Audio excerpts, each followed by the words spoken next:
এরকম একটা নিষ্ঠুর হত্যাকাণ্ড আসলে আসলে এটার জন্য তো আমরাও আসলে মানে সুখে মুচ্যমান যে আমরাও তার মানে এটা মনে করেই আমরা কিন্তু আমাদের তদন্তকারী কর্মকর্তা যাদেরকে গ্রেফতার করা হয়েছে তাদের কর্মকর্তা আমাদের তদন্তকারী কর্মকর্তারা কিন্তু কাজ করেছেন এবং নিবিড়ভাবে আমরা ইন্ডিয়ান পুলিশের সাথে কাজ করছি এবং আমাদের কাছে কয়েকজন আছে তাদের সাথে আমরা প্রতিক্ষণেই কথা বলছি, অনেক তথ্য পাচ্ছি।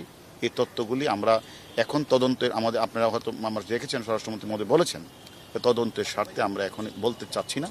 আমরা মনে করি যে একজন বাংলাদেশি পার্লামেন্ট মেম্বারকে যেভাবে বাংলাদেশের কিছু মানে অপরাধীরা যেভাবে নৃশংস হত্যা করেছে আমরা কয়েকজনকে আইনের আওতায় নিয়ে আসছি, বাকি যারা রয়েছে প্রত্যেককে আমরা আইনের আওতায় নিয়ে আসবো এবং বিচারের মুখোমুখি আমরা দাঁড় করাবো।